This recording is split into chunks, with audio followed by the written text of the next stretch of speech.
Welcome to the latest episode of Platform. Sorry it's been a while since I've done one of these. Today's guest is John Starr. There's a special place in my heart for John Starr because he featured in the first skate video that I actually owned.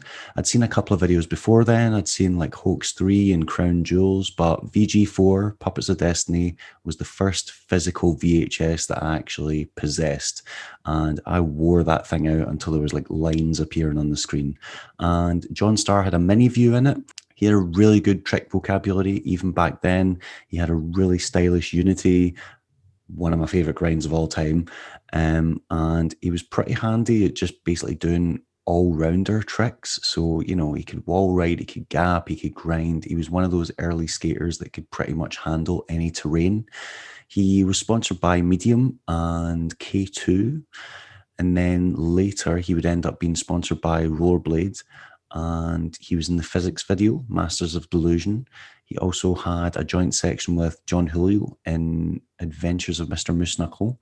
And I think towards the end, he was helping John out with Valo at the start. And then I think that's kind of where I lost track of him. I'm not entirely sure if he kept skating after then or what happened, but recently reached out to him. He was up for doing it, so I'm very excited to talk to him today. Before all that, though, cue the music.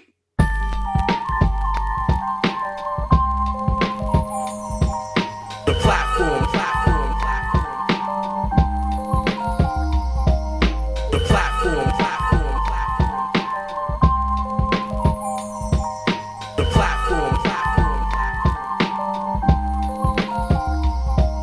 The platform. The platform. Hello, hello. Hey.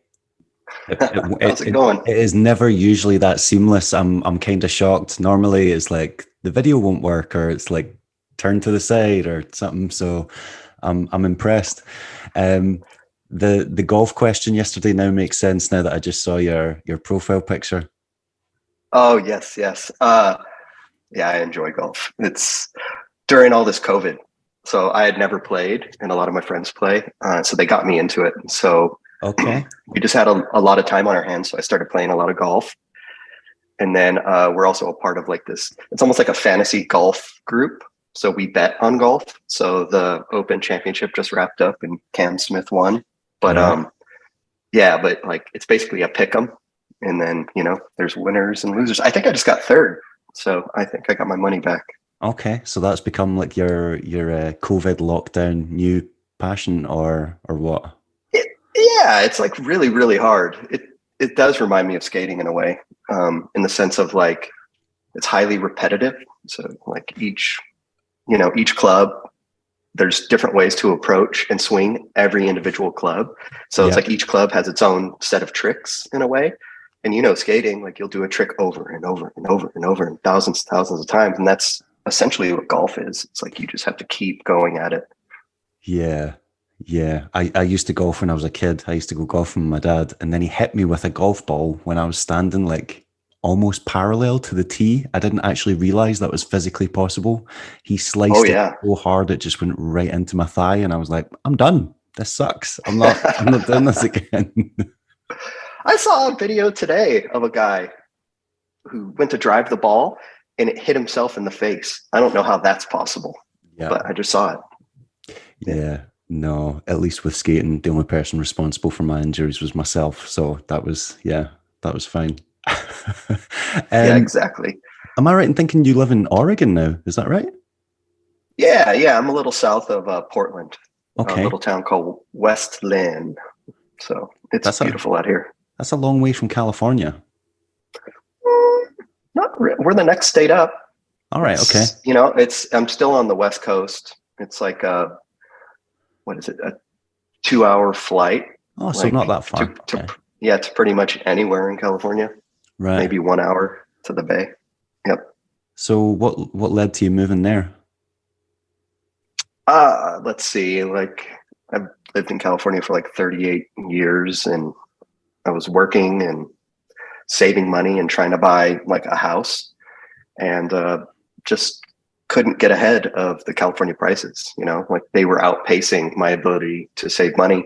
But then also I didn't want to sign myself up for a mortgage that was going to be too expensive. Yeah. And, I wanted to find a deal essentially. And so we got a beautiful home up here in Oregon. Okay. And I don't feel like I'm mortgage poor. Right. It's something I can actually afford. Yeah, that is the scary thing. Like when the bank's like, "Oh, you can borrow this much money," and I'm like, "Yeah, but I don't know if I want to be in debt for my entire life." That's exactly right. They were like, "Oh, you can have all this money," and I'm like, "No, I can't. Like, I'll have a heart attack. Like just trying to pay that every month." Yeah. Yeah. That's grim. So yeah, we've jumped incredibly far forward. The first time I saw you was in VG4. It was literally the first video I owned. Not long after seeing Hoax 3, and you had a mini part in that. Now, you were wearing different skates in that section because you were wearing K2, and I'm pretty sure you were wearing maybe Rollerblade. So maybe yeah, TRS Lightning or something. So that must have been before you, or yeah. So I think around the time that you was got like on K2. Yeah, exactly right. I used to ride the TRS Lightnings, right? And then somewhere along the line, Tom Heiser started hooking me up with K2 skates. And then shortly thereafter, I think it was like that section and some other stuff, I became a K2 rider for some years. Right. Yep. Were you on medium then as well, or was that later? Yeah, that all just kind of happened really, really fast, right? Yeah, it was like I was on medium, I was on 976, I was on K2, I was on 50/50. That whole time period was wild. So I used to live in San Luis Obispo, and I grew up with Jake Elliott, and like we essentially learned how to skate together.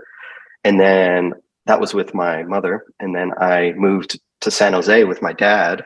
And then when I moved there, that's when I met Jon Julio and Robert Guerrero and Donnie Garcia and Jason Reduta, and like it all started moving really fast, just based on probably hanging out with Julio and having exposure to everyone. Right. Jake Elliott is an incredibly hard man to find. I don't know if he uses social media. I've been trying to find him for a while because he was one of my favorites to watch in the 90s, but he's a tough man to track down. Yeah, he's a lot like me. He's a bit of a recluse, and like I chat with him occasionally. Like like you said, social media, he doesn't really care to use it, I think, the way most people do. Like I think he uses it for his photography, and that's about it. Right.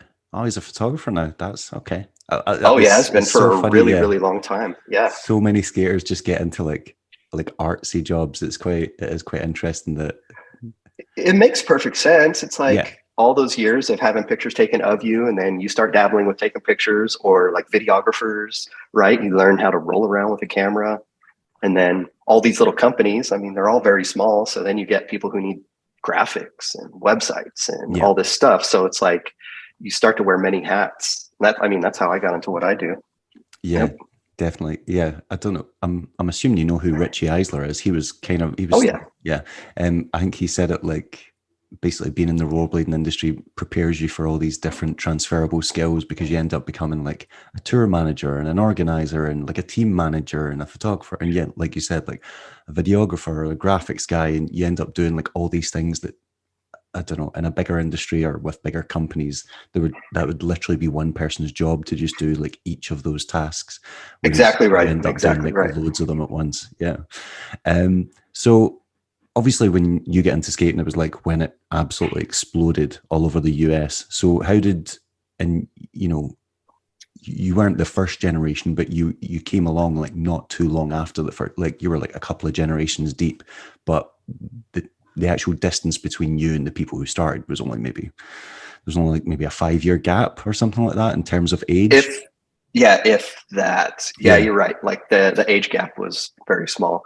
Yeah, I'm like generation 2.5, I would say, like something like that. Like I kind of straddled this line in between people, but yeah. So I obviously discovered it by like seeing it on TV, and then randomly saw some kids in the street just jumping off a ramp and was like, yeah, I want to do that. How did you stumble upon it? Yeah. So let's see. I've skateboarded like my whole life since like first grade. And I was always into just anything kind of action sport related. So I would surf and I would wakeboard and mountain biking and BMXing, everything, right? I just loved it all. Okay. And I was into sports. So, you know, I grew up swimming, wrestling, football. So I was pretty athletic. But anyways, my neighbor friend, he was like, oh, I got, you know, these hockey skates, essentially. He's like, you want to come play roller hockey? I'm like, oh yeah, let's try that out. And so I went over and he had an extra pair of skates and we were playing roller hockey. And I realized I didn't really like roller hockey, but there was all these bushes. And I instantly was like, hey, can you jump that bush? Like, I wonder if I can, you know. I was pretty good on roller skates already. So it didn't take me long to be okay on them. And yeah, next thing you know, we're jumping bushes and things like that. And then we started going out like every day and it'd be like, oh, let's jump down these stairs, right? There was no grinding yet. Yeah. And then I was like, okay. So then I invested in my own pair of skates, some Lightnings. And that skate shop had Dare to Air. Okay. So I was like, oh my God, you could do all this stuff on skates. I was like, that is awesome. So then it became like studying Dare to Air and like, what are they doing? Can we do that? Let's try it. Blah, blah, blah. Yeah. And then we were grinding or whatever. Then the hoax came out and it became my Bible. Like I've still to this day probably watched that video more than any other video ever. Like, and it was, yeah. It's a very good recruiting tool because it makes rollerblading look, well, you know, I've obviously been doing it for like over 25 years. So obviously I find it very exciting, but that video makes rollerblading look a lot more exciting than it maybe is in real life. Yep. It makes it those look are the kind days of like a though. rock star experience. Yeah. I was trying to hammer out, like, I don't know the exact dates of like when I even started. I think I was rollerblading when I was like 12, something like that. I think is around when I started. And then, but this is how early the days were, right? Like I would get Lightning TRSs and we had this curb and we would grind on it all day long, this like red painted curb down a hill. And we'd wear the rivets off of them, off of our skates, and then just mail them back to Rollerblade and be like, your skates broke. And they would send us new skates. And we were able to do that for seriously some years before they were like, look, dude, these skates are not made for that. And it was like, oh, all right. So then you start altering your skates to try and make them last longer. That's a good hustle. I can't believe you got away with that at all. Because I even remember when, I think the first pair of skates I had were like Roces Roams or something like that. And I remember it saying like on the packaging, like any manipulation or modification to the skate instantly like voids the warranty. So as soon as you try to put like, I don't know, a heel block or something, basically anything to make it more aggressive. Well, only once they started saying no and not returning my skates, that's when we started putting like blocks and things on them. But in the beginning, it just had the fin and we were grinding on them. And that's what I'm saying. It was so early, they didn't quite realize what rollerbladers were doing, right? They didn't get it yet, but I'm sure they started seeing an uptick in people returning these skates and they were like, oh, okay, now we get it.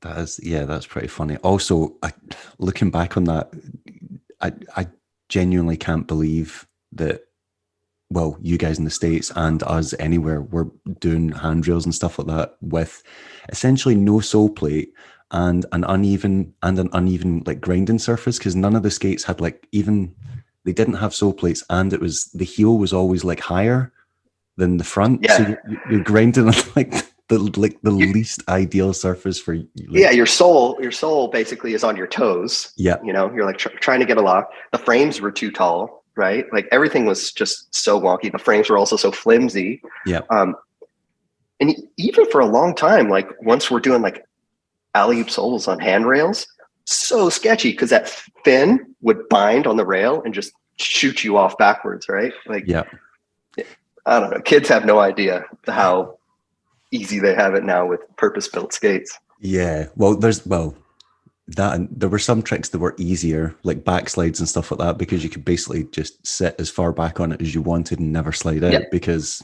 there were no backslide plates. But like sole-based grinds is definitely a lot easier on modern skates. Yeah, 100%. So, like, obviously how did you start like appearing in all these videos and getting all these sponsors then? Because I know that I'm assuming John was like the first person to get exposure out of you guys, because he got noticed in like Hoax two or It something? actually, yeah. So I knew of Jon Julio. Like I was like, oh my gosh, this guy is so stylish and amazing. He was doing, things that blew my mind.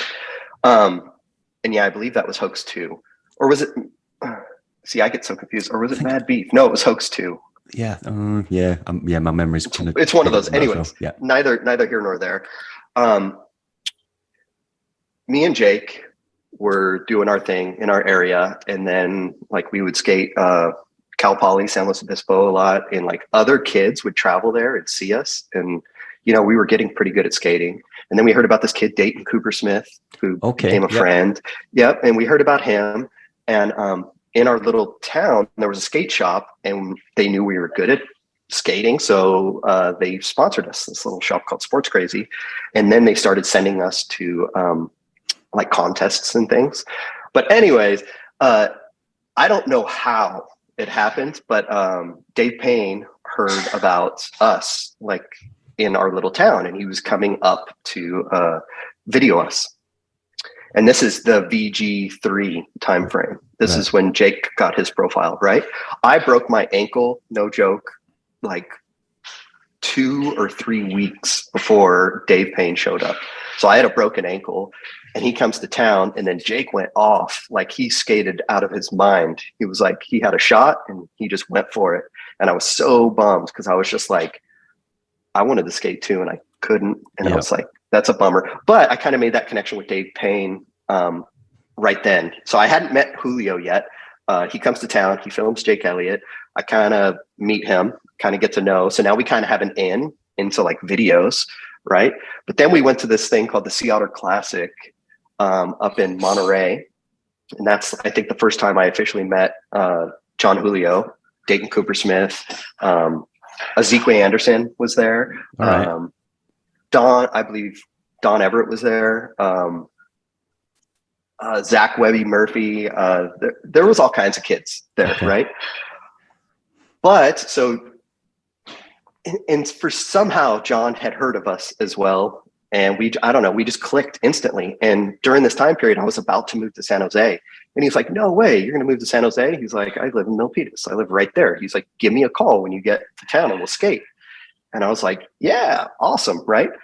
Sure as shit. I moved to San Jose on like day one. I call him and he just comes and picks me up and we go skating. He had his car and he would pick me up almost every single day. And it was just wild to me. It was like, he was so nice and just like, we had the same passion. He's like, let's go skating. Like sometimes I wouldn't even call him. He'd just show up, pick me up. Where are we going? Let's go skate. Right. Okay. That is pretty awesome. So how did the whole sponsorship thing with because obviously you said that Tom Heiser hooked you up with K2. Like, how did you get in touch with Shane Coburn for Medium and stuff like that? Yeah, that's a good question. There was somewhere like this timeline is really early on. It's really muddy, but I would say the VG4 thing kickstarted everything for me. But then I took a trip to Los Angeles and skated with like Randy Spicer and Champion and Arlo. And, I was floored, like to see Arlo in real life. I was like, no way, this is insanity. But we just skated a lot and filmed. And and Shane was there and Brooke Howard Smith was there. And like, there was just a lot of people that I looked up to that I was like, wow, I'm getting to meet all you. But like, I don't know, I think I left an impression and I ended up on Medium. Yeah. And then shortly thereafter, because of that whole family, like the Senate family. Because 976 is essentially a Senate company. It was like a kind of shadow Senate company. Like it was all the same owners, basically. Yeah. And Medium, I believe, was kind of like I didn't realize that till later, that Senate and Medium and all that stuff was basically operating out the same building. Like, yeah, exactly. And then once it became Mind Game, that's when it was split off in its own entity. Yeah. So that's kind of how it worked. It was just relationships and skating with people, and it was bizarre. All of a sudden, I'm like in, I want to say 10th grade. Yeah, like 10th grade, and I'm getting paid to skate. And I'm getting flown places. And it was just like, what is going on? This is crazy. Yeah, that's what I was going to ask. What were your parents thinking about this? Because you said you started when you were like, what was it, 13, you said?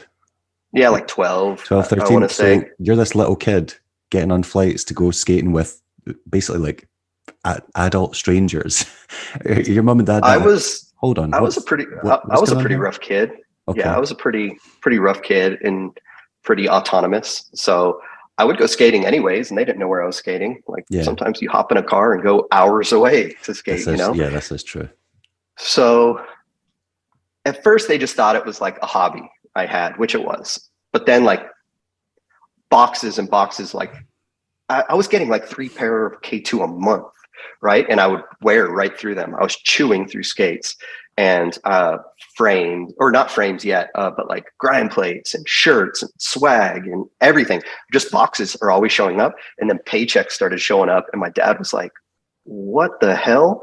He was like, are you good at this? And I was like, I don't know. I was like, I don't really know, to be honest. I was like, it's fun and it's kind of crazy. They're paying me and I'm in high school.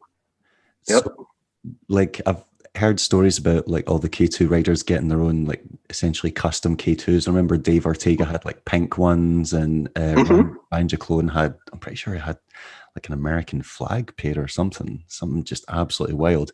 Did you have any stuff like that? Because apparently they just contacted the riders and said like, what do you want? Yeah, like I had every colorway Right. ever. But I do remember my favorite ones. They were made of like reflector material. Okay. So they looked gray. They were like gray, and I believe they had some orange, like almost like a yellow orange. And but when they caught light, they would reflect. But every pair that showed up to me, I would ask for colorways, and they would say like star balls on the tongue, Right. or Hulk Hogan or whatever Tom would think up, and just he would just send them to me, and it was like, oh, that's wild. I still have some of those, but they're at my dad's house, just like in the attic, like Okay. full on customs. Yeah. Some people have stupidly tried to skate original K2s and found out the hard way that plastic doesn't age well over, Mm-mm. 3 or 4 decades.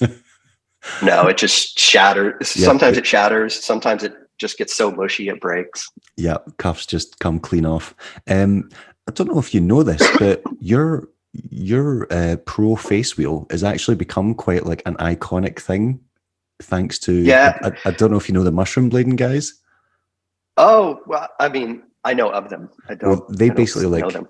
hardcore promoted that wheel, saying it was like the best flat wheel, like wheel to skate in a flat setup of all time. And they've now started their own wheel company, and they've re-released a wheel based off your pro wheel, and they've just called it Faces.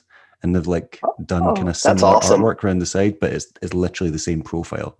It's got like the curves with the tiny little bit of flat at the top. Hmm. It's like gum colored, and I yeah, still have I have a bin of those original wheels. Like I have bins of Senate wheels and medium wheels and face wheels and just everything sitting up in my attic. And different than a skate, urethane does cure better over time, right? So yes, those wheels sitting up there are fantastic. Like, yeah. you do know, you do realize that if you've got original face wheels and like Senate stuff, you could probably pay off your mortgage. No, Or they're you, not worth that much. okay, there's like trade groups on Facebook where people buy like mint quality, like original skate stuff, and someone paid over $2,000 for a set of Cosmo wheels.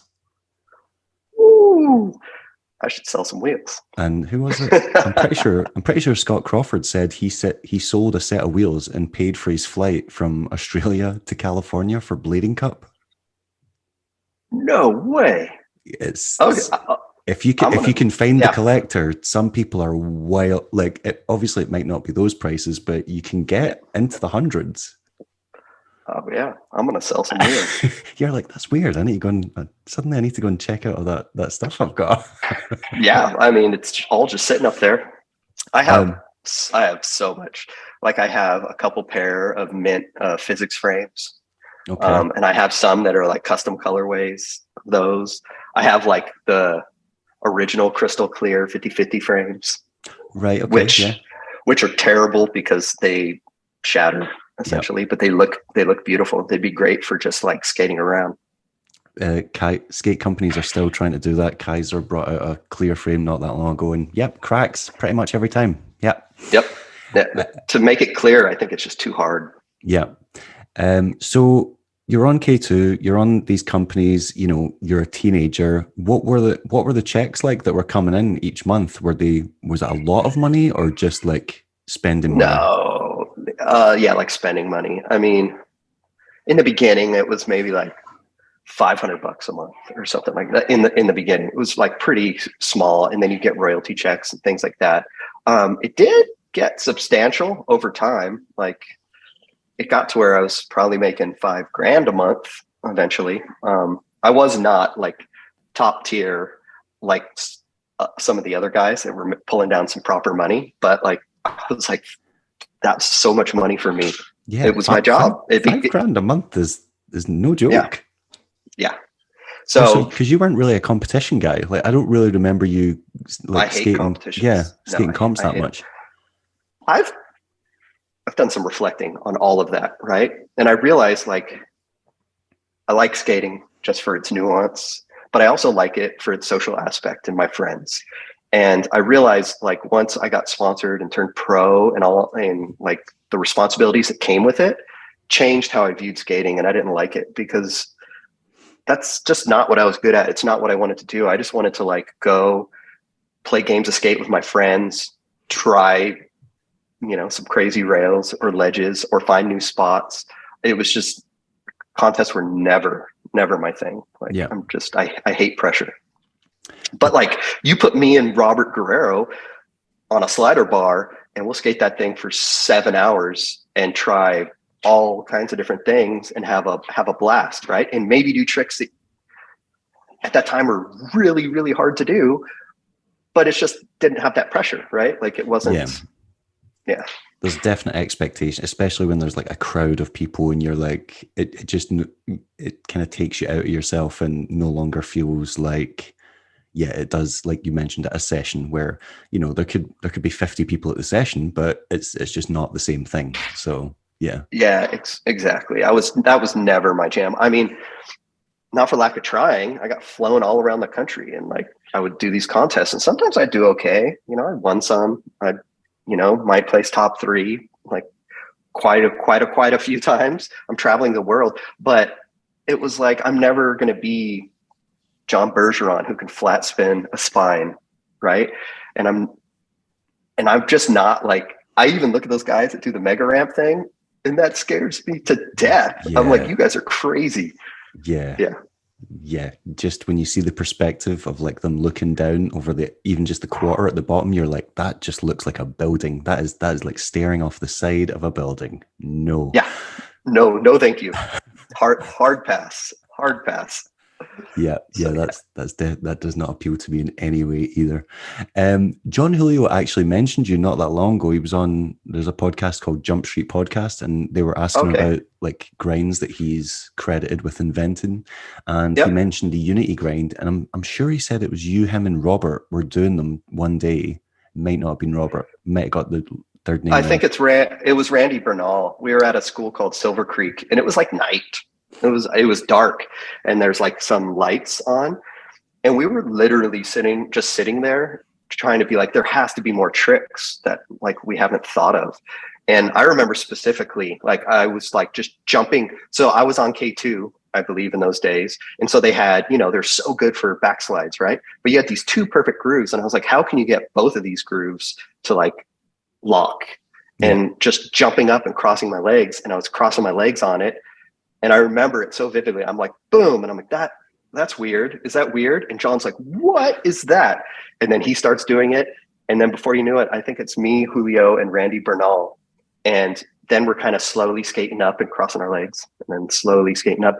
And we didn't know the ramifications of like the fact that there's like a unity and then an alley-oop unity and then a backside unity and then, Savannahs and just all the variants. We had no clue.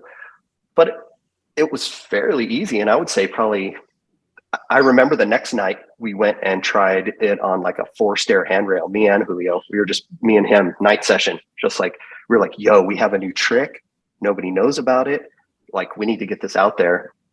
And I think he got it out there first on a United ad. Like he was the first one to get published for it. It was, It may not have been United. he said it wasn't United. That was like much later because he was on Cosmo at the time.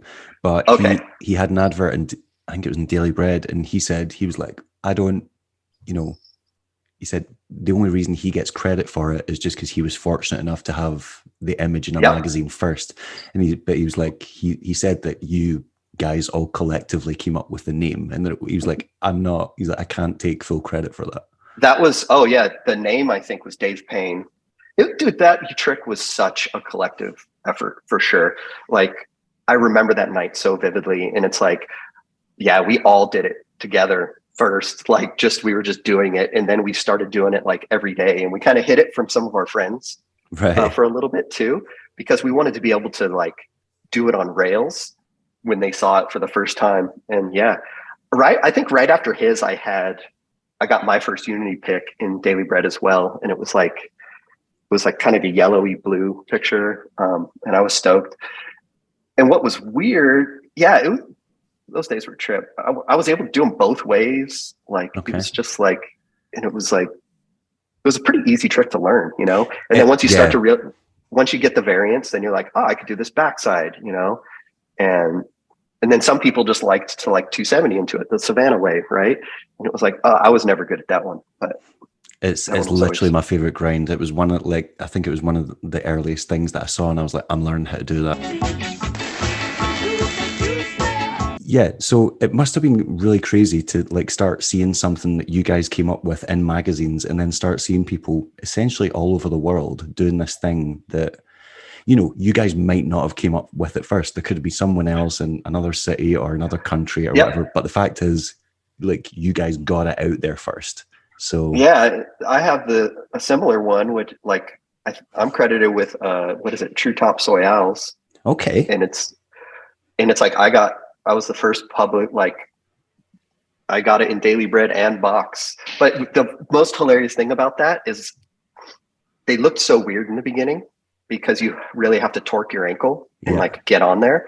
And we couldn't decide if we even like, if it was cool or not. It almost looked like you were too like bent and weird. Yeah. You know what I mean? It's a very difficult stance. And it's one of those ones that, you know, whenever I used to mess them up, you would just eat shit in the like worst way. I've never understood people that can do them and miss them and like survive, you know, like they can just roll it, or they can like, because I always tried to properly lean it topside. When you miss, you just get destroyed.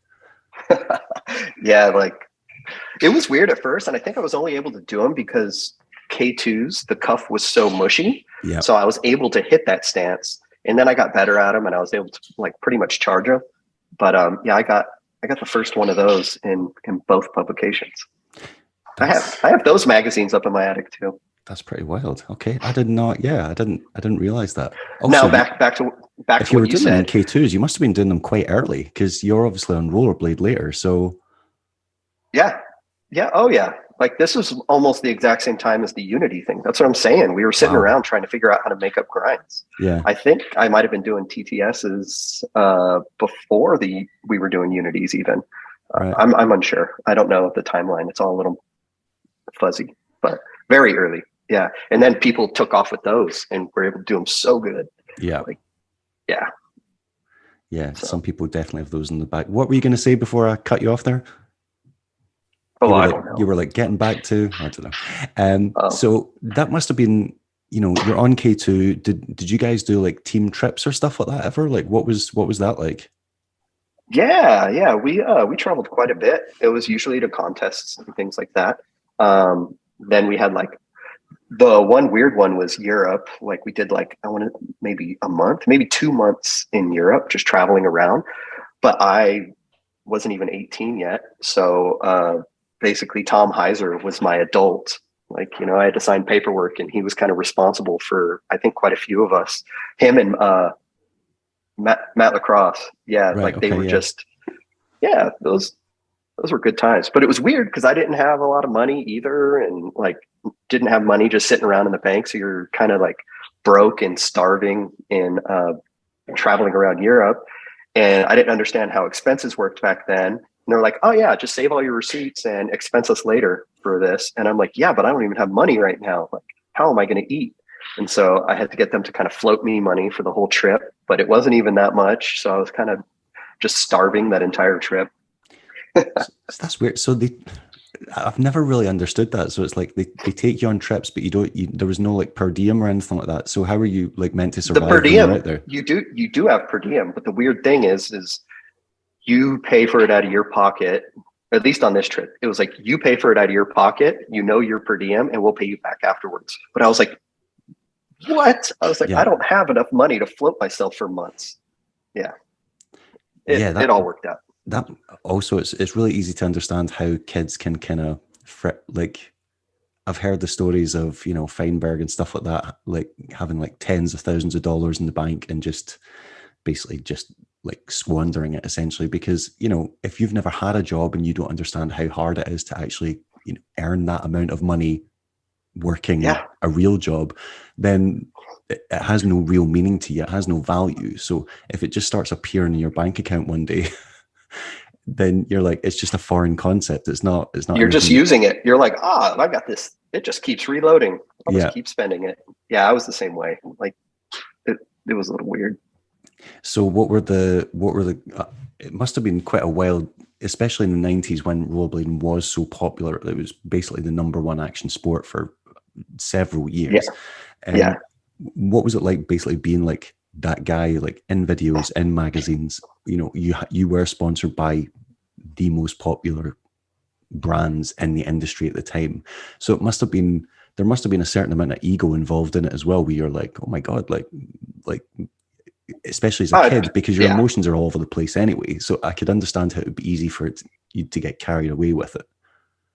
Yeah. Like I would look back and say we were all jerks, right? Like for sure. Like you don't know how to deal with it. Like you're not equipped. You're just a kid who's skating, and all of a sudden, like people all over the world know who you are. It's like, how do I cope with that? Right. Like it really is a bizarre concept. I'm sure I had some very jerky years that I'm probably not proud of, but now looking back, it's like, I was also cognizant of, I liked to do it, but it wasn't lost on me. It wasn't going to last forever. Like I was conscious of that. I was spending the money, but like then I went and got jobs, and I would like hold down a real job while skating as well, because it was like, this is what you're supposed to do. Right. Like, so I was trying to, like, especially once I went into college, it was like, what do I want to do as a real career? Because by this point, I'm so busted up. I had like broken my right ankle. My knees are crunchy. I dislocated my left ankle. I've dislocated this elbow. I had dislocated this shoulder like 100 times, and I finally had to have surgery on it. Then this shoulder started popping out. It was like, I started to notice the failure of my body, and I was like, this is not sustainable. Like, what am I going to do with my life is kind of, and I think I started thinking that a lot earlier than most. I do, yeah, because I remember there was, I can't remember, it was Daily Bread or something, but I do remember you briefly talking about that, and I'm sure in the Daily Bread you were wearing like a Nike tracksuit thing or something, an Adidas tracksuit, and the interview asked you where you got it from, and you were like, I stole it from a trade show. Probably. I don't know. That's so like what happened with K2 then that ended up, because you became part of like the Rollerblade TRS team, isn't that right? Yeah. So I rode for K2, I want to say for like 2 years. I don't know. I was just busted up, and I also started, I really was riding USDs, like, and I was enjoying them, like a harder boot on the side. And I think, it just, my time had kind of passed. Like they were going more towards like people who were really geared towards contests, and I really wasn't. And it was pretty evident. So then I kind of went like I was like basically flow for USD. And I did that for a couple of years even. And I was almost like, maybe I was going to be on the team, maybe not. And this is back when it was like the super team with like Petty and Julio and everyone. And I'm just like, and then the rollerblade thing came around from Azikwe, because we skated a lot, right? But yeah, it's it was like K2, USD, and USD was flying me around. They like I Okay. wasn't on their pro team, but they were sending me all over the place as well to like film and skate and just hang out essentially. And then I get hit up by Rollerblade. Those were good times. Yeah, because Yep. they came out with like a ridiculous team. Like you were on. There was Adam Kilgore, Frankie Morales, just when he was basically starting to blow up. Mhm. Fabiola. They had like Mike Budnick as well, and like that was a massive team. Oh man, we had some wild trips too. Like we went to That Europe quite a bit, that's what I was in going to ask. Italy, and What was just that like? What were some of the memorable moments from that? Because it kind of seemed like they were throwing money about for a little while. oh yeah, and it was such an eclectic team. It they were good times. I mean, like most memorable is Italy. Like we did, I want to say like 2, 3, 4 weeks in Italy. Just like we were in Rome and Florence, Venice, and then we ended up in Montebelluna, which is where United Colors of Benetton was, which they Yeah. owned Rollerblade, and that was a freaking castle, and it was like with an actual moat. I didn't. I'm still just like this, essentially a kid who's just flipping out. But that was the most I didn't memorable realize because that I'm a was based there. Roces is based there as well. That's quite interesting. Like the Roces factory is based in Montebelluna as well. Okay. and then but most memorable, I'm an art dork, right? Like I love art and I love history.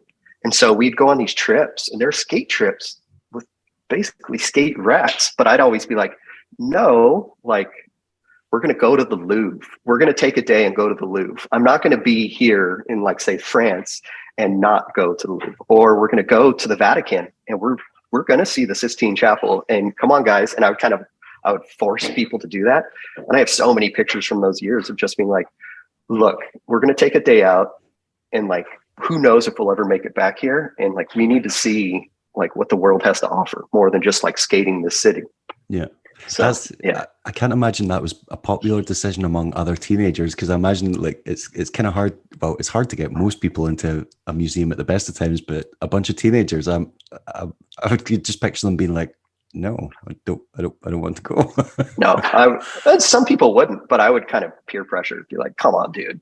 Like, and back to that, like I knew it wasn't going to last forever. So I'd be like, we're here. Like there is some really historic shit here, like the Parthenon and the Pantheon and like, the, what is it? That big ass stadium. I forget what it's called, but yeah, it's like, you got to see these things.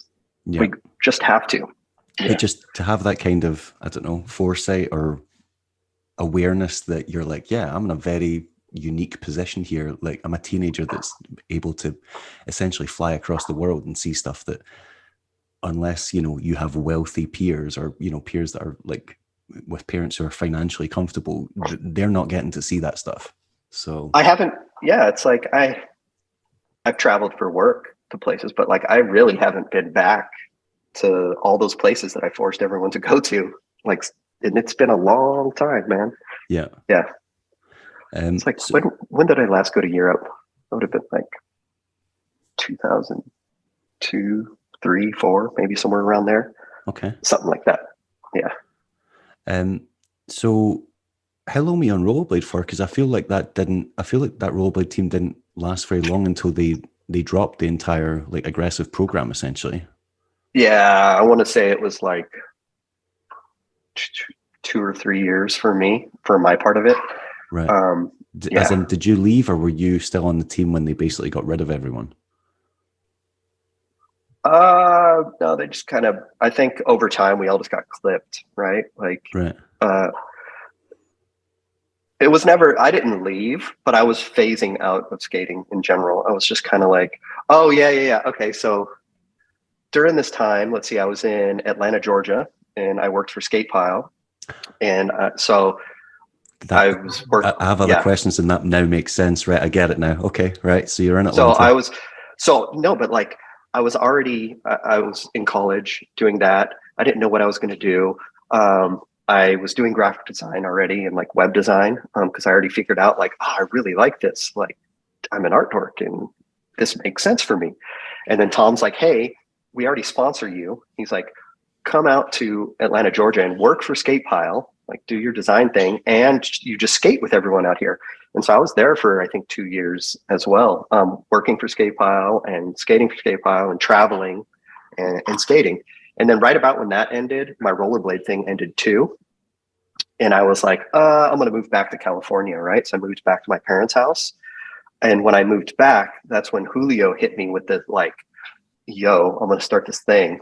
It didn't even have a name yet. He's like, Roces we're going to spin up a whole new like skate thing. And I was like, oh, that's awesome. Right. And I got to thinking about it.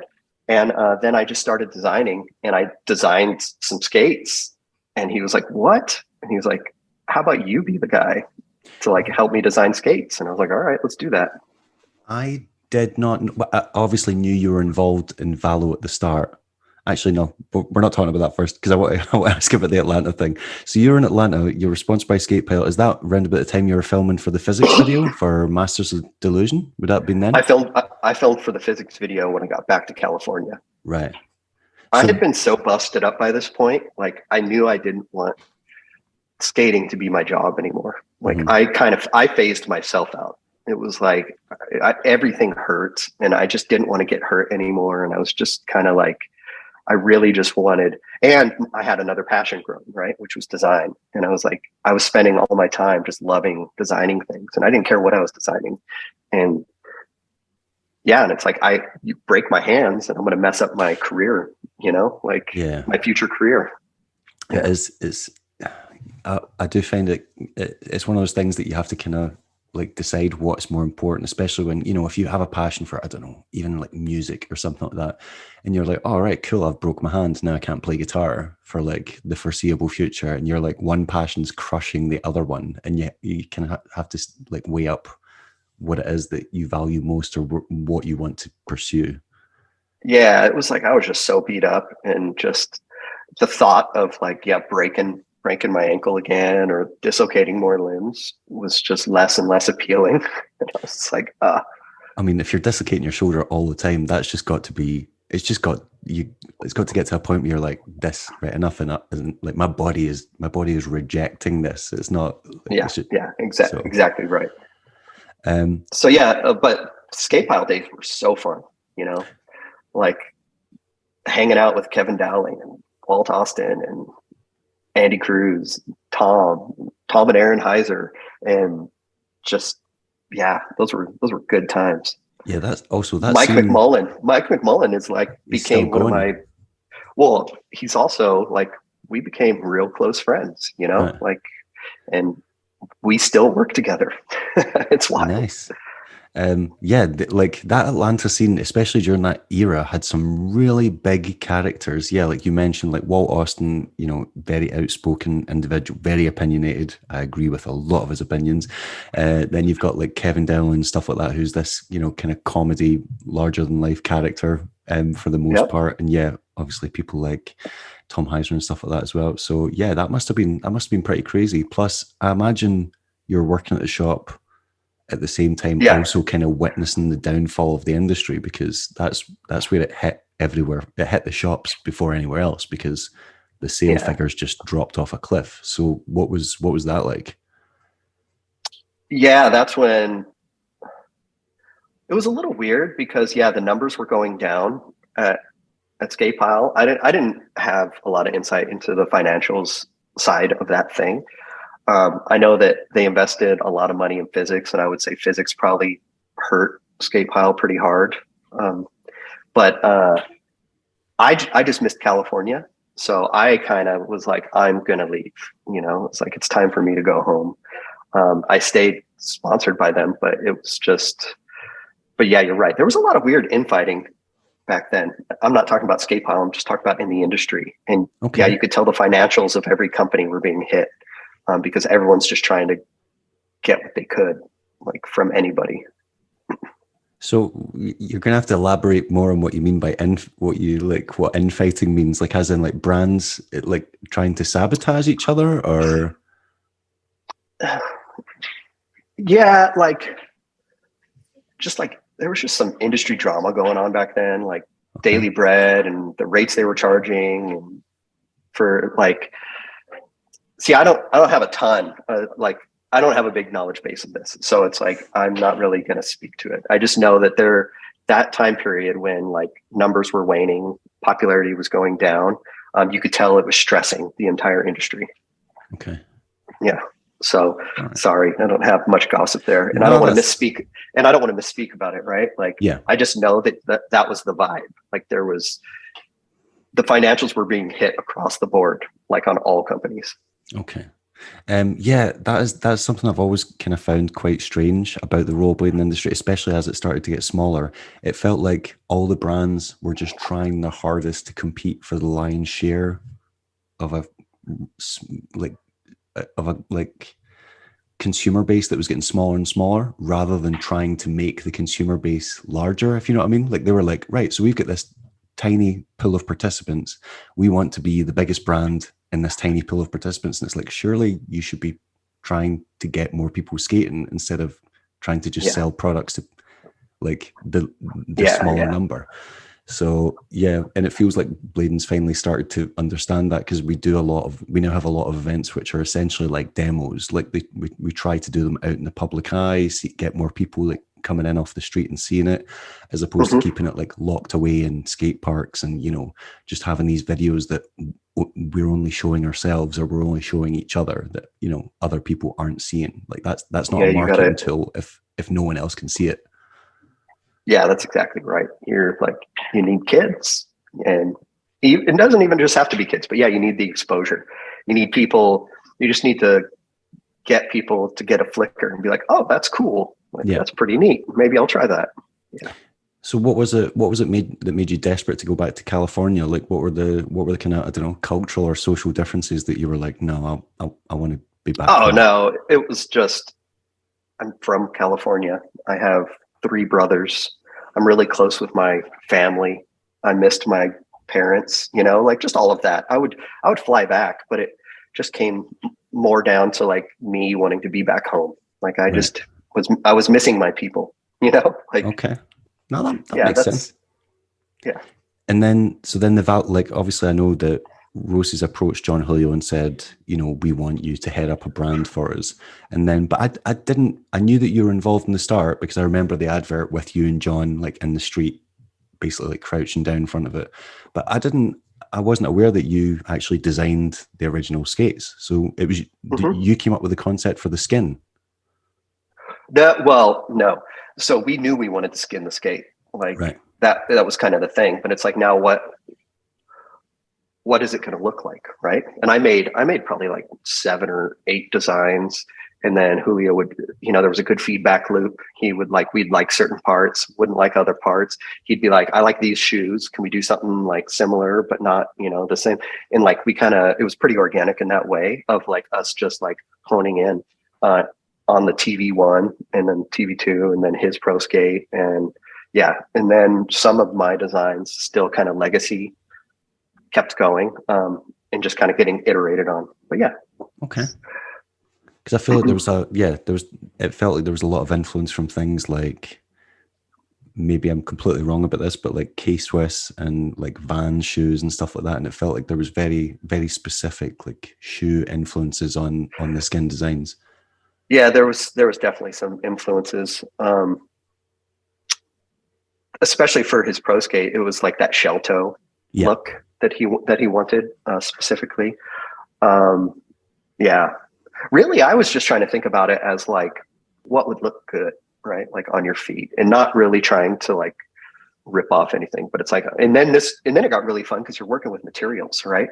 And you're like, where to build up material, where to reduce material, you know, colorways, you know, should it be perforated? Should it not? You know, like I still have in my attic, like it's sounding more and more like a treasure trove every time you bring it up. I have the original prototypes of the TV1. Team Valo 1 skate up in the attic. And that's the first skate we made, right? Like we all had pairs of them, like, and we skated them. And so I had a pair that I beat up, but then I also was like, yo, I'm going to keep this, because I was thinking like, this is like a portfolio piece. Definitely. Yeah. Also, Eric Bailey had an interview not that long ago with, again, Jump Street Podcast, and he was talking about there was a moment where it came down to two skates for Roces, like to push to become Valo, and apparently they wanted it to be the Cootie, and Eric Bailey was like, over my dead body. He's like, no, Yeah, no way no. are we using that skate. Yeah. So, I wanted Eric Bailey, I think, was already on board before Yeah. I was brought on even. It was like Julio kind of had, he might have been the most, like the foundational, like the first piece of the puzzle. I don't exactly know. But yeah. And then it became that Roces, what was it? The Majestic 12 boot, right? Yeah. Yep. Yeah. But I mean, that's like, that makes sense. It's an iconic thing. You're just modifying it essentially. But the Cootie was a disgusting, ugly skate. Oh, it was horrible. It was horrible. And then, but the problem for me was, I have like wide feet. I have wide feet. Same. And the Majestic 12 does not fit my foot, like for anything. Like I'd have to size up like multiple sizes just to get the width right. Yeah. And that was the one thing, is like those skates started hurting my feet pretty bad, like pinching them. And Yeah, I couldn't skate them without toe cutting them because I've got really wide feet, so you'd toe cut the hell out of it, and then it would make it bearable. But which is why the skin came in handy, because the skin hid the toe cut. So, So, like, aside, I always just thought I always thought it was like Roces that were, designing and building the skates. You guys were just providing the input or like coming up with the branding and stuff like that. I didn't realize you actually were so hands-on with designing the skate. That's all really of us, interesting. All of us were. It was like I was the graphic designer, but yeah, it was the entire team inputting on like how we wanted this skate to look and the colorways and the materials. Yeah, Roces had nothing to do with that part of it. They would make them. They would make the samples for us. And maybe they'd have some ideas and kind of throw it back over, and we'd be like, oh, that's interesting. And they would give us a new way to think about it. But no, the team, like we all collectively designed those skates. Wow. All right. Okay. Learn something new every day. Totally forgot what I was going to ask. Yeah, I just feel like I've always kind of noticed this about Jon. I feel like because Bailey was a surprising choice. Like Bailey came out of left field for Jon to just like select to be like, Bailey was essentially, the poster child of Valo at the start, and for quite a few years until Brosco and stuff like that came on board. Yep.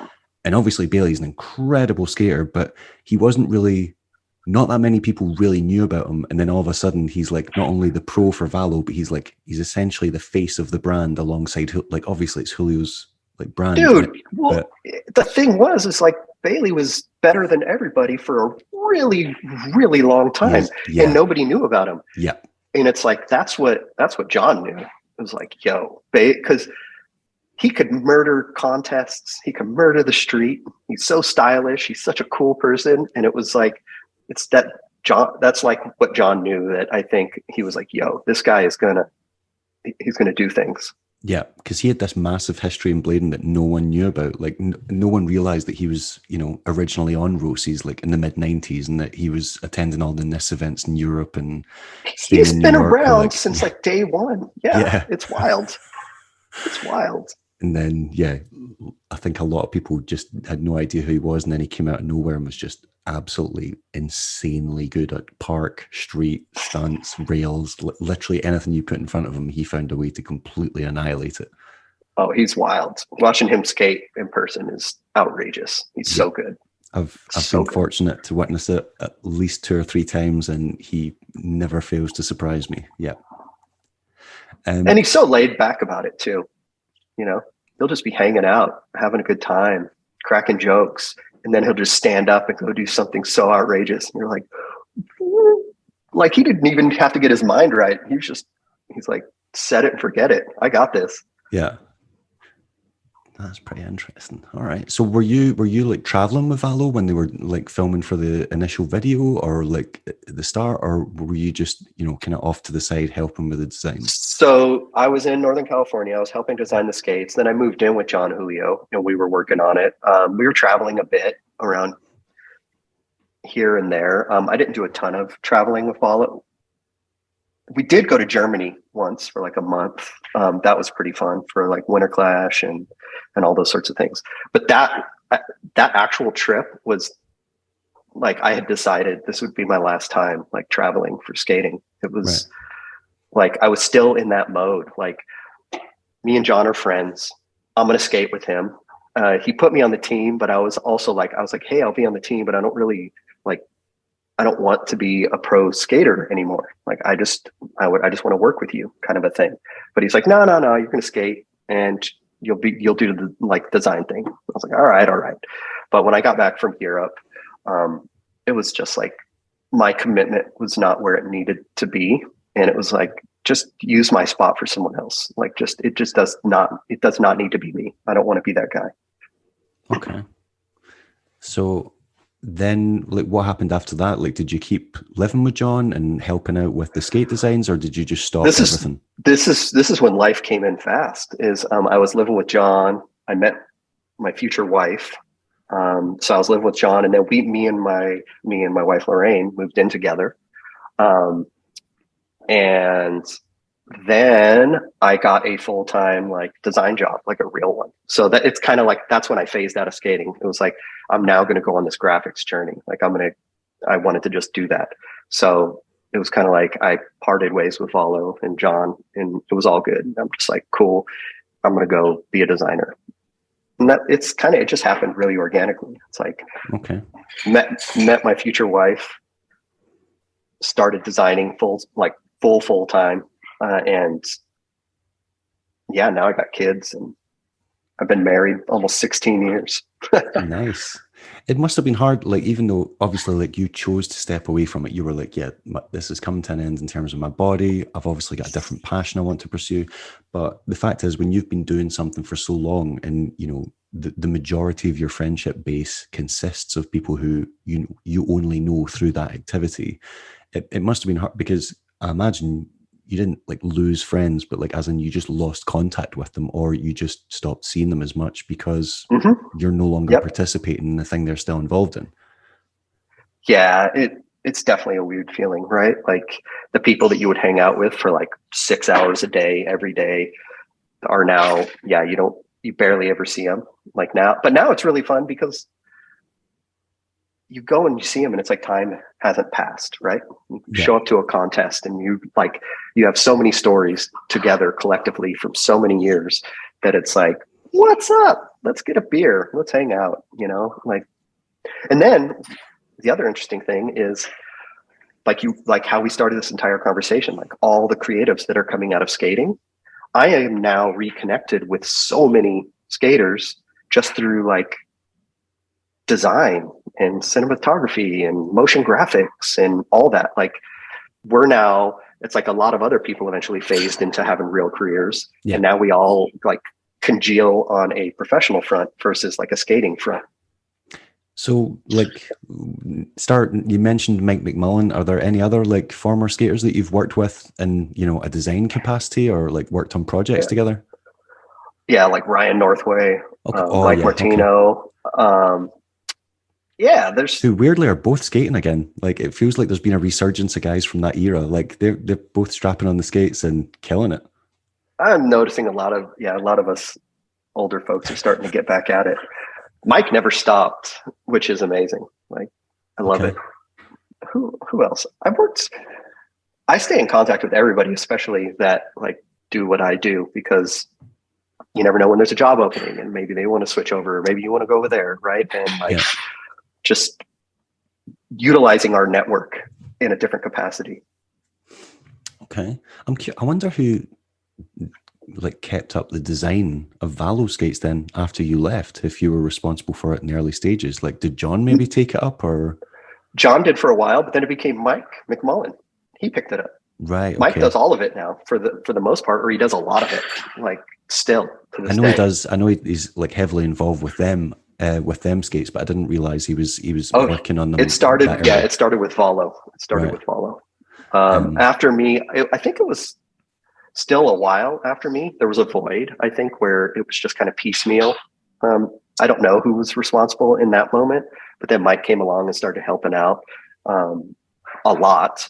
and then he stuck with it, and especially with them. Okay. So who came up with like the speech bubble logo and stuff like that? Was that John or you? That was or? John. Yeah, Right. that was John. Yeah. Okay. Because he's always had this uncanny knack of like getting people around him that just John's always seemed like a good curator. He always seems to like find like the best people for the job. Yeah, John has a good eye. He loves you know, a good he has a really good art eye.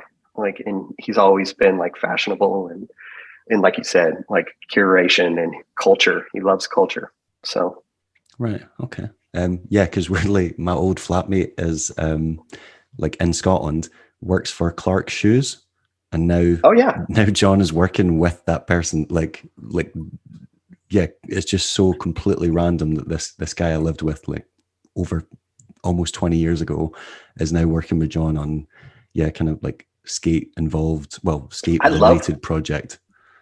I love the 4 dots. I don't know if that was Mike or John, but it was like, I'm pretty sure it was Mike. I'm pretty sure John said in an interview that Mike came to him with it, and he was like, "Yes, that makes sense." It's the most powerful mark, I think. Like, it's just perfect. It's perfectly simple.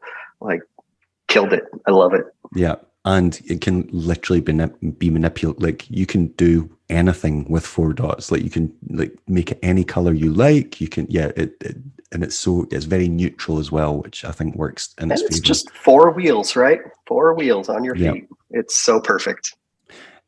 So like when did you like decide to move out to where you are now? Like at what time frame was that? Was that like relatively soon after like blading ended, or have you not been living out there that long? I was in LA for about 10 years. Right. And I was working through a bunch of like creative shops. And then I got approached by this company called Sapient Nitro to help spin up their design team up in San Francisco. So they relocated me and my family. By this point, I had a daughter and my wife was pregnant with my son. So we relocated to Northern California up in Sausalito, and did that for about 4 years. And this is when everything converged again.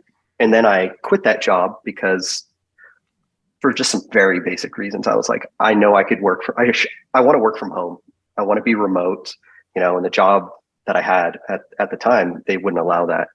And I was like, all right. So I quit the job, just hanging out, walking my daughter to school and just, freelancing essentially. And then Mike McMullen hits me up, and he had been freelancing for Oculus, the VR headsets. Oh, right. These guys. Okay. Yeah. So that was a little over 6 years ago. So he hits me up. I come in, I interview. Oculus had just been purchased by Facebook. And I was like, cool, I want to freelance for you guys. And that freelance turned into a full-time position working in virtual reality for the last 6 years. I had just left like 2 months ago. But what's amazing is Mike had been doing that for a while. And then he went off to do his own thing. He has his own art studio, and he just wanted to like design other things. And I stayed for a long time, and then I left. And now Mike has just accepted a full-time position at the new place that I just accepted as well. So we're going to be back together again. All right. Okay. So he's not running his own like business thing anymore. No, he is. Like his art studio. He's an artist. Like, he's always going to have that. But he has a baby on the way, and having the full-time job and then still doing an art studio, it all, he's been doing this for so long.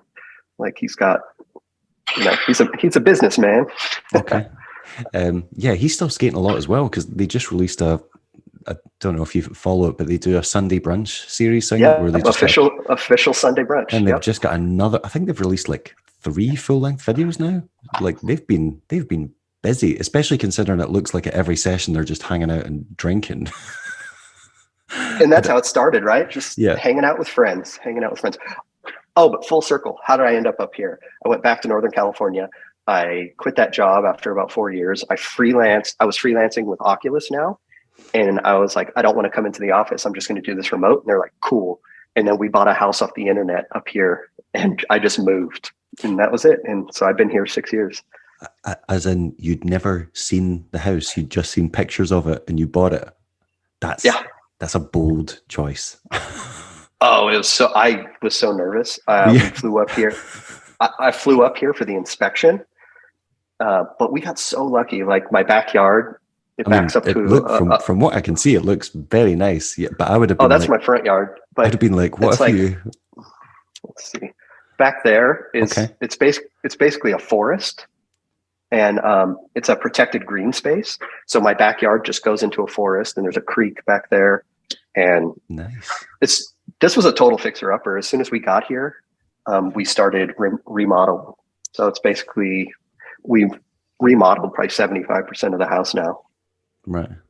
I mean, but yeah, it was scary off the internet. If you get there and you're like, wow, those photos were really misleading. It was very scary, but it worked out. We love it. We love where we live. Yeah.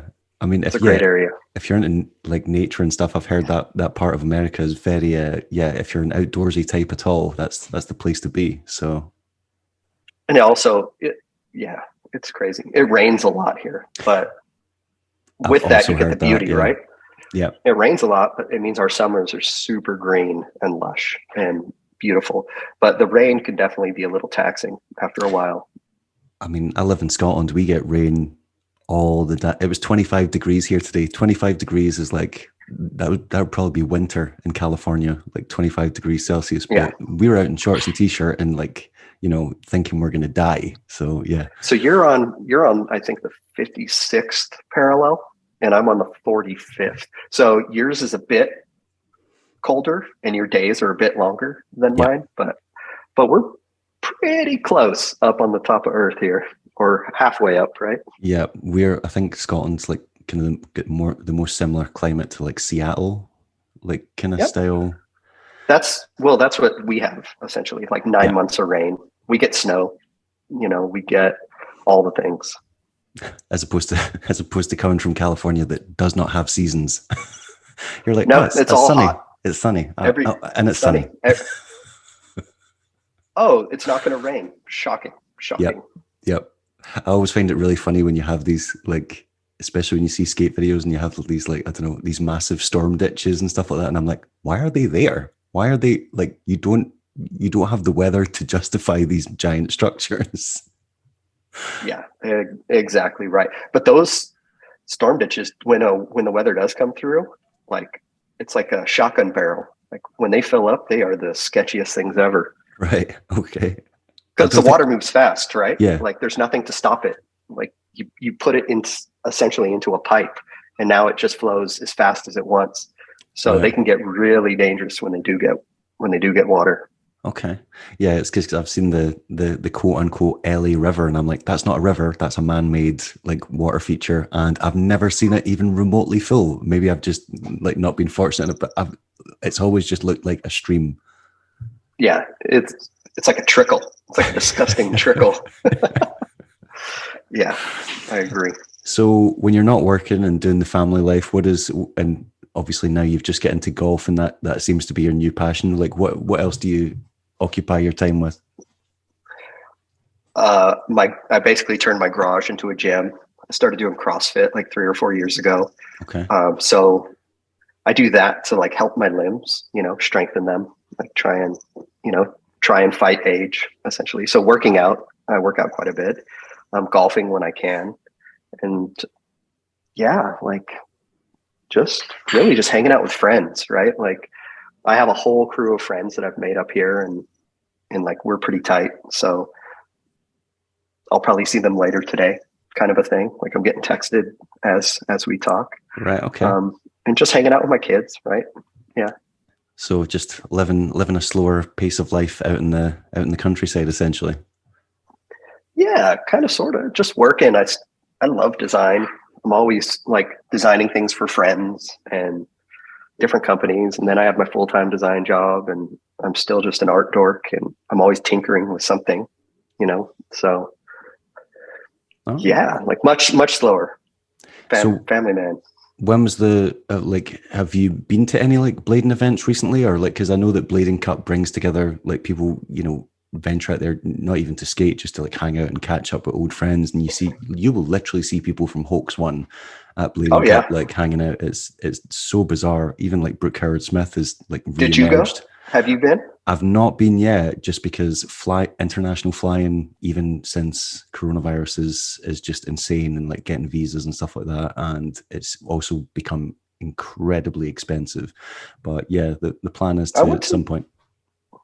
Those would probably be the last events I went to. But I went to the first couple, and I don't know how many they're in. Like they've had now, maybe like 10. Oh yeah, they've got to be in double figures. Got to be now. Now they're doing 2 a year, so the figures are just going to rack up fast. Yeah. So I went to the first couple, and yeah, it was like a really fun reunion. And then I kind of just kind of buried my head into my life, kind of sort of thing. Right. So is there like, did you have any like lifelong friends from that period that have like, obviously you've mentioned Mike McMullen and stuff like that, but anyone, I don't know, you just always stayed close to, or was that just a kind of like transient period?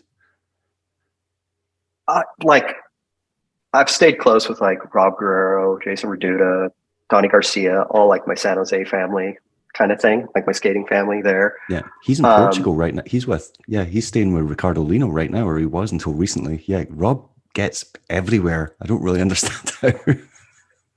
Rob is an enigma. I don't know. He he floats. He's able to float around the world really well. Like Mike McMullen, Mike Martino. I could be better about staying closer with a lot of people, but I don't. And then me and Julio, we don't talk much anymore, which is weird, but it's like we're both living our lives, right? He's doing them and I'm doing my design thing. But I suspect we'll converge again one day. Okay. All right. I've taken up enough of your time today. You've provided me with nuggets of information I had no idea about. So thank you for that. This has been awesome. I'm glad we got the time to do it. Also, because I thought you just blanked me originally when I contacted you to do it. No, I don't know, man. It's like, I'm not in that world anymore. So it always feels weird. Like when I get hit up to talk about it, and it's like, well, I'm probably not the most relevant person anymore to talk about this stuff. I mean, I do have some history base, but yeah, it was like I was never the best at anything. I just liked skating with my friends. And yeah. I don't know. You've got an iconic clip that still does the rounds. I don't know if it was in San Francisco or if it was like somewhere near Embarcadero, but the Royale alley topsoul that you do on the curb and then you look back at your skate after you land that still comes up from time to time. It rears its head and I'm like, yeah, because it was one of the first times you see someone land a trick and be like, yeah, that was it. Like, you're welcome. It was all so accidental. Who knew? But that's what makes it work, because later people would end up doing things like that intentionally, where they would come up with their own little gimmicks and stuff. And that was just natural because you had no awareness. You weren't. Yeah. You couldn't possibly have known. That makes sense. Also, you do know the key demographic for rollerblading right now is 25 to 35. So I imagine a lot of people, like pretty much anyone who watches our YouTube channel is over the age of 30. They're going to remember who you are. I mean, I don't know. That's maybe. I still have clips out there, I know, but it's, I don't know. I'm flattered. It's a weird thing to like that period of life. It was just fortunate to have that happen and have those experiences. It's like being struck by lightning in a weird way, you know? I always thought it must kind of feel like when you reflect on stuff like that, it must feel like almost being in a famous band and then just like going back to your like normal life. And then every once in a while, someone reminds you that you used to kind of be essentially a celebrity in your little like bubble for a while, like this little thing. It's always a thing too, like at my jobs. It's like, I don't really talk about that. Right. Like, but someone will figure it out and then they'll post clips of me. And I'm like, I did that for a long time. I was like, yeah, that's me. I think that's quite nice. It's something that you can just reflect on and go, yeah. And there's the video evidence there to look back on it, and you will end up being able to remember like those specific sessions or things that happened that weekend or that week or during that period. Hmm. So I think from that perspective, it's quite like a pleasant thing. Oh, it's super fun and random when it comes up, but I do get a little embarrassed because it's like I'm not looking for that attention kind of a Yeah. thing. Yeah, I did that. Okay, moving on. Let's talk about something else. Yeah. Like, yeah, I'm not bringing out the skates. Don't ask. It's not happening. Just let it go. Yeah. Random thing. The like my favorite clips that resurface occasionally. I think it's from like one of the IMYTAs, and it's at the Embarcadero in San Francisco. Okay. Like after some reflection, I think I was in those gray Dustin Latimer thrones, like in that time period. I think I was the best at skating. That like there was like seriously like a 2-year chunk of time where after some reflection, I was at my best moment. I think I remember this. Like Was that it's like late 90s, like 1999, I would say. was that there was a Royale 360 Royale on a flat ledge? Is that right? Uh, I'm sure I maybe, remember. yeah, maybe. It was the one that yeah, got shut down. It was the one that ended up in the Hyatt and got shut down. Is that right? yeah, in that like an alley-oop fish, like 360 sweat stance. Yeah, I do remember. Yeah, Yeah, things okay. like that. But I think back on that time period, the IMYTA time period too, is like I was firing on all cylinders. I had just gotten my shoulder surgery, so I was feeling fixed. Like my body was working again for a while. Okay. And I think that's how I ended up on rollerblade, is because I kind of had my own little resurgence after going from like K2s, and then the K2s you couldn't do torques in, and it didn't have a hard enough boot, right? Yeah. So then it was like a whole new skate. So it opened up a whole new category of tricks, which was super fun again.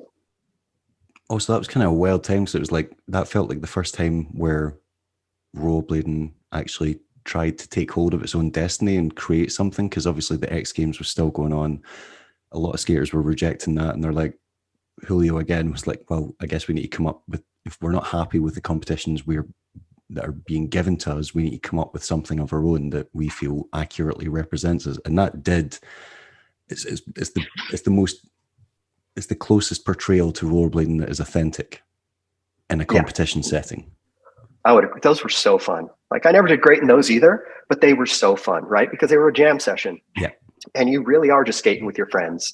And if you don't do well, it doesn't matter because it's all laughs and you guys are having a great time together. And you may not be in the contest anymore, but guess what? I'm still over here skating and having fun with everyone else who's not in the contest anymore and just watching it. Yeah. Plus, I imagine I only ever went to 2 that were in Europe, and one was in Amsterdam, one was in England, and they just turned into a giant party afterwards because everyone's like hyped and excited, and they're like just want to drink afterwards. So you're like, it's going to be a good time either way, even if you're not participating. Yeah, I think that all spawned too from that time period. Literally all we would do almost all day is play games of skate or pig or whatever, or horse, and John, being the savvy mind that he is, him and Ezekwe were like, how can we make this like a big thing? And so the mechanics changed a bit, but that's how it all came around. Was like, we would just be like, the session would be done and be like, let's just battle each other at tricks, right? Nice. Yeah, those were, it was destined to end because, of course, when you gather that many people around, it's just begging for someone to take legal action against you when you're hosting essentially illegal skate contests. But even at the end, when they were getting permission, they were still getting themselves into trouble because I think it was one of the colleges in California or something were like, yeah, we knew you wanted to hold an event. We didn't realize there'd be like thousands of kids. I think I remember that one. I'm trying to remember. I think it might have been UCLA or something. Yeah, it's something like that. Yeah. Yeah, that one was wild. And they were all so wild. I went to so many of them. I mean, yeah, they all looked insane, but yeah, that is yeah. crazy. The Detroit one was always crazy, super memorable. Yeah, especially that year that Rob won. Why Detroit in particular? I don't know. I just remember it kept going back, and I remember having so much fun with that one because the level of skating was crazy. Chris Haffey was crazy. Rob was crazy. What's that guy? Jordan. I forget his name.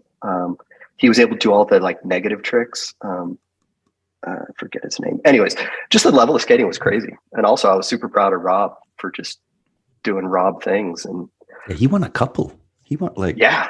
He like that time period, like rollerblading was firing. Like people were getting really consistent and really good. And it was so fun to watch. Yeah. Nice. All right. On that positive thought, we'll leave it there. And enjoy the rest of your Sunday. Thank you, David. Right. This was awesome. Thanks for taking the time to do it. All right. Bye. Bye.